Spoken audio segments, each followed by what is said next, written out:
Սահմանադրական բարեփոխումների ճանապարհի սկզբին առաջին քայլը նախագահն է անում, որպեսզի քննարկումներն անկաշկանդ լինեն։ Ձեր առաջ քննարկումների փուլը սկսելուց առաջ պաշտոնապես հայտարարում եմ, որ ես Սերժ Սարգսյանս այլևս երբեք չեմ առաջադրվելու Հայաստանի Հանրապետության նախագահի պաշտոնի համար։ Եթե վերջնական քննարկումների արդյունքում իմ ցանկությանը չհամապատասխանող ուղի ընտրվի, նկատի ունեմ պարլամենտական կառավարման մոդելը, ապա ես չեմ հավակնի նաև վարչապետի պաշտոնին։ Վստահ եմ անգամ, որ մեկ մարդը երկու անգամից ավել իր կյանքում չպետք է հավակնի ընդհանրապես երկրի կառավարման ղեկին Հայաստանում։ Ես ղեկավարում եմ Հայաստանի ամենամեծ քաղաքական ուժը,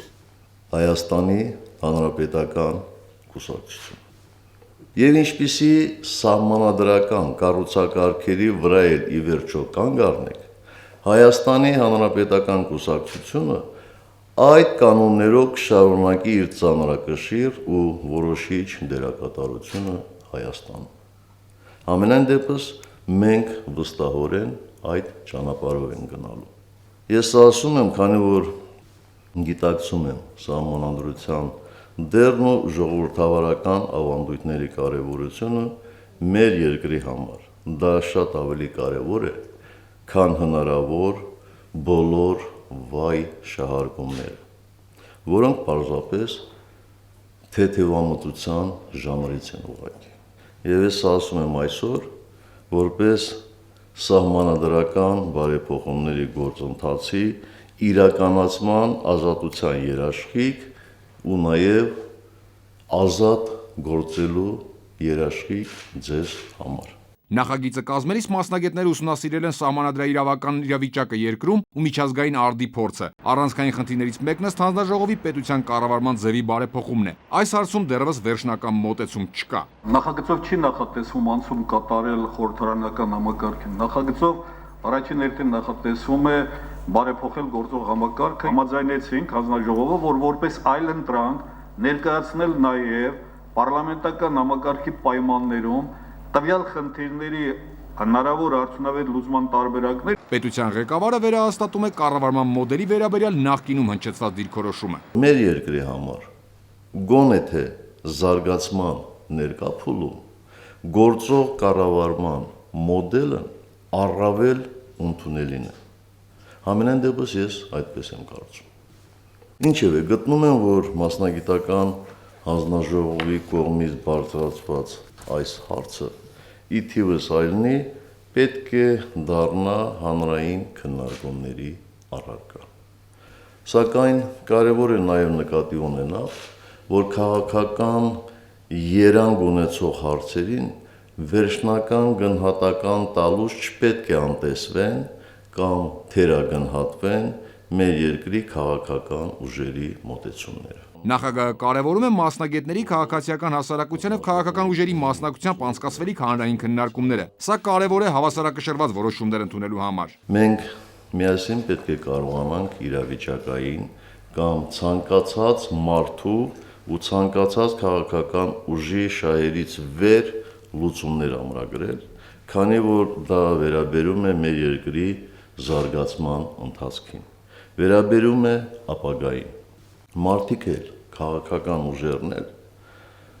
այս պահային շահերն էլ անցողիկ են,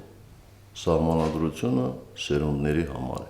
Նախագահն ընդունում է հայեցակարգի հանրային քննարկումները երկարաձգելու առաջարկը։ Դրանք կշարունակվեն մինչև հուլիսի 1-ը։ Չի կարող լինել սահմանադրության մեջ որևէ փոփոխություն,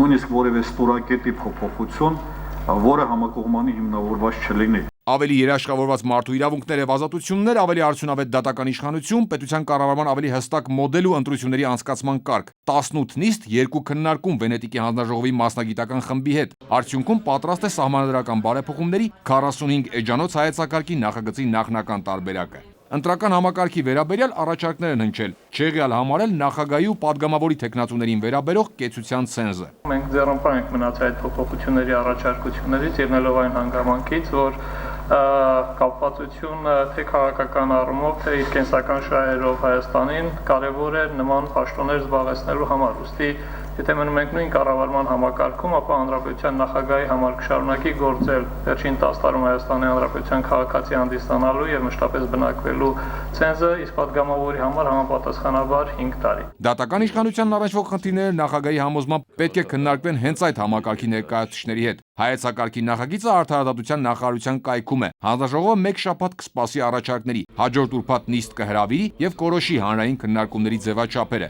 Մինչև հուլիսի 1-ը մենք կկազմակերպենք լուրջ հանրային քննարկումներ, միաժամանակ մինչև հուլիսի 1-ը մենք հավանաբար կկազմակերպենք նաև երրորդ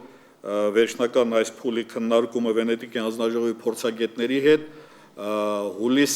հունիսի վերջին 10-օրյակում հանձնաժողովը քվեարկությամբ արդեն կորոշի կվավերացնի նախագիծը։ Հուլիսի 1-ից հետո կսպասեն փաստաթղթի վերաբերյալ նախագահի արձագանքին։ Պետության ղեկավարի հավանությանն արժանանալու դեպքում 10 ամսվա ընթացքում պետք է ներկայացի բարեփոխումների փաթեթը։ Գագիկ Հարությունյանի կարծիքով լավագույն ժամկետը 2015-ի վերջն է կամ 2016-ի սկիզբը, հաշվի առնելով, որ 2017-ին ու 2018-ին համապետական ընտրություններ են։ Արկադի Գրիգորյան, Արման Ղարիբյան, ժամը լրատվական։